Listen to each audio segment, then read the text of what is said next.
The full moon, August 9th, talks about chaos and that things could be pretty intense. Then the third gene key, both the repressive nature of anal and the reactive nature of disordered. All of this is about chaos, actually, and the acceptance of chaos. And so it's very fascinating to me that our astrology, collective astrology, is also referencing that. Try not to let yourself become confused. The best way to work with these energies is to have fun experimenting for how these changes fit in your life, your business, your health, without making any foundational changes that will be unstable. The ways in which others need help and support right now is changing. So just strap in and watch what takes place before you make any major decisions or act on new information. Let what's right for you reveal itself at the right time, trusting that you'll make those changes when the time is right.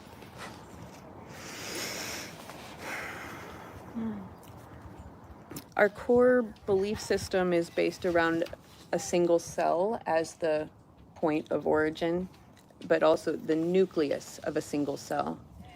So that creates that individualism, that hyper-individualism that we all feel, that it's our inner core against the rest.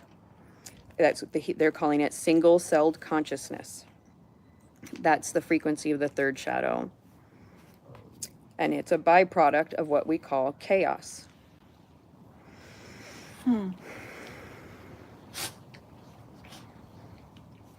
So that only the strong survive is based on that single cell consciousness. Early in our evolution, that was our programming, is to survive. And that became dominant. Our modern beliefs and ideologies are based on the ancient aspects of our awareness that are rooted in fear.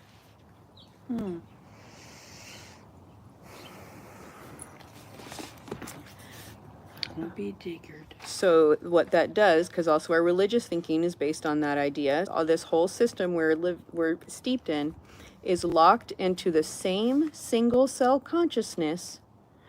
So we have divided the world into an inside and an outside, and us, and then God.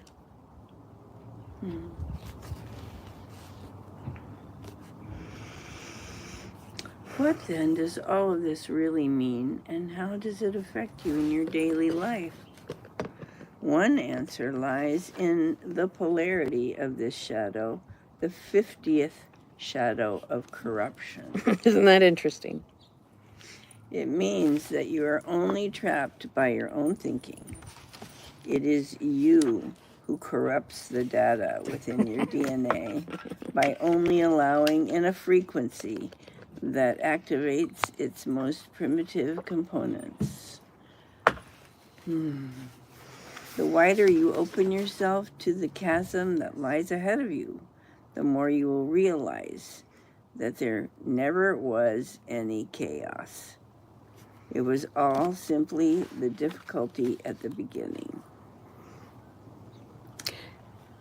Can I say a visual real quick of that chasm? Okay. So when I read that, what that meant to me is I was standing at the edge of a chasm, but I can only see this much of it. And so when you can only see this much of a chasm, then you're just seeing like the roiling river that's going through it, or, like just this. And so how in the hell, the only option is you're on your own and you have to somehow get across this chasm all by yourself, no support. But if you widen your perspective and look around, it's a whole feature. It's the Grand Canyon. It's not just this, because you can't really see it from just this. You look like this. That's not chaos. That's not fear. There's places down there I can cross, or there's some people over there that can help me. I don't have just this one path across the Grand Canyon. When I open my perspective to all that I can see from where I'm at.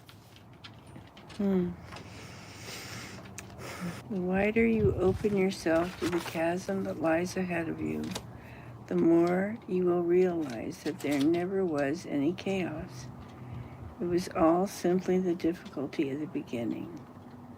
It is this third shadow that makes human beings afraid to change, despite the fact that we are wired to change. In order to evolve, a human being must embrace chaos rather than try to protect against it. Mm-hmm. The third shadow causes human beings to distrust life itself and therefore adopt the old survival strategy known as dog eat dog. Yeah, how visceral is that? Incredibly, when you trust in chaos and allow your environment to mutate you rather than trying to control it and stay the same, the greatest magic is revealed to you that in chaos there is and always has been a vast underlying transformative order. Isn't that awesome? I see you having, I mean, you know, not long ago, I feel like you definitely distrusted life, and all you knew were your old survival strategies. But over the recent months, you've allowed your environment to mutate you, to change you so completely. It's no longer like a mutation. It's no longer that related to where you started, but that doesn't mean it's a bad thing. So your environment has reset your perspective, let you see a wider view of the chasm through beautiful homes and beautiful animals and opportunities, and you stop controlling it. You stop trying to stay the same. You moved in with us. You've been allowing that chaos, which was really hard, you're opening up to the vast underlying transformative order, as evidenced by the heightened, like your environment is reflecting your now reality.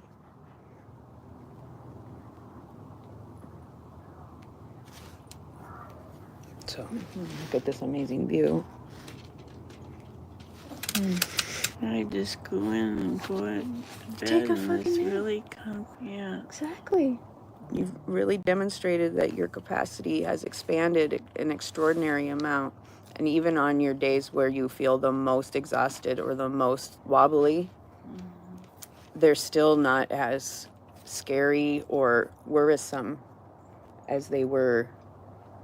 You were still having kind of worrisome episodes just a few months ago. You know? So it seems like your quality of life has attained a... I guess. Mm-hmm. And I love that this has been such a big part of it. Like reading this together, like we're getting to do it together. We're able to expand our own awareness just by talking about it, as well as spending this time together, creating this common language or come into this common language, which pumps us up, fucking energizes us, and we're silly and we're serious and we're literally living this. Yeah, I really believe in the Gene Key's capacity and ability to change people's lives by reading it. Yeah. I think they can listen to it too. I think that's what we're doing here is we're reading this. We're friends hanging out, choosing how we hang out. Love listening to the ones that you have put up. Yeah? I Good. love Aren't listening they fun? to them. Yes, I love them so I do much. too. Even the ones where it's hard. I mean, it's just so much fun. I really love it.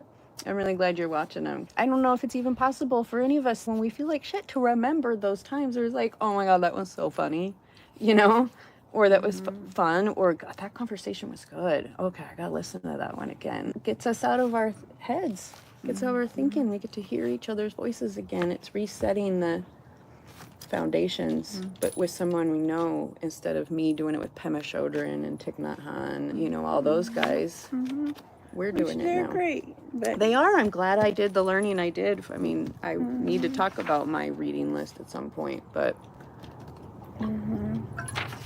we're in practice and demonstrating how living along, like, the other thing that was really big is according to the DSM, executive functioning is, this. By not being able to do it, and almost all that stuff is bullshit, we're disordered. We're broken because we can't do it by this definition. And using this word disordered. And so I love that I had just got done reading that post and responding to it, because what I also brought up is we're not meant to do everything alone. If we were in a community and someone was doing the executive functioning type stuff for the person who shouldn't be fucking wasting a single iota of energy on it, we both thrive more than if we add somebody else who's like doing the planning and the cooking and the actually like those executive functioning. We don't have to do that shit either. We're not meant to do it alone. We're meant to like delegate essentially, and the people who like doing it can do it for a lot of people and be energized by it. That idea that in comparison to everybody else, you can't do as much of that stupid shit that's made up, like paperwork and bureaucracy or planning all your meals, but it's not stupid shit. It's stuff that needs to be done, but not by you. So you can spend more time in your genius. So by teaming up, we all benefit, but we have to see ourselves as like a super being, is the term Azaria likes to use. Your arm right here does not do the same job as this hand. And asking it to do that, especially because it's in a lot of pain and is really struggling with all of that, you don't want your hand to be doing the same thing or feeling the same thing. But it's all part of the same body. Yeah. Your ear can't wipe your butt, but your hand can. So, in comparison, a label, like, you can't do the things most of us can do, so we're going to put a disordered label on you. That's bullshit. Mm-hmm. I'm not disordered, I'm not broken, I'm different. Mm-hmm.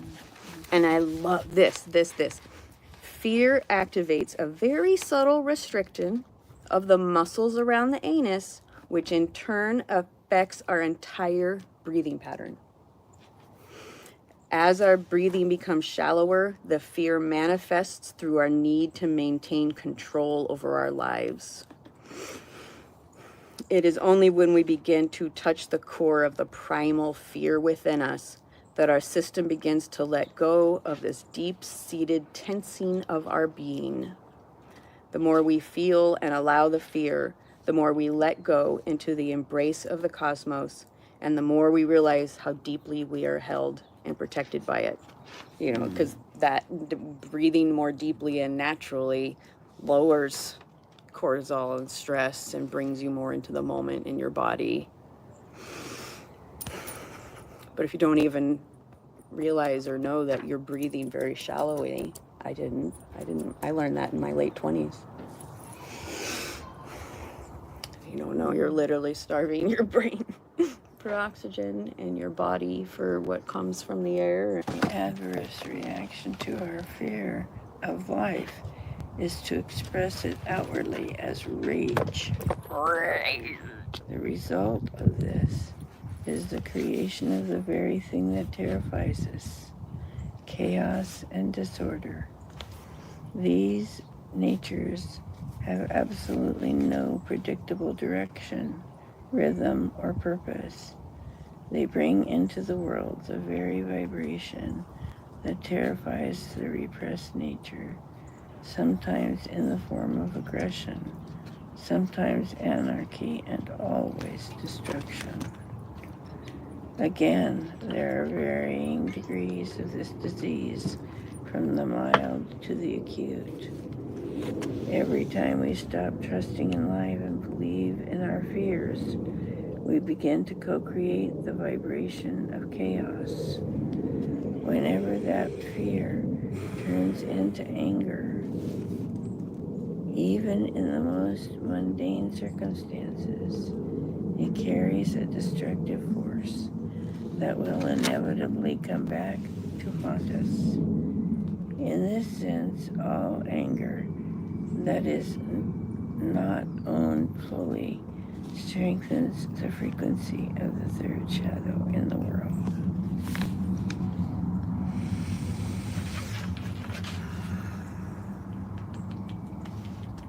to be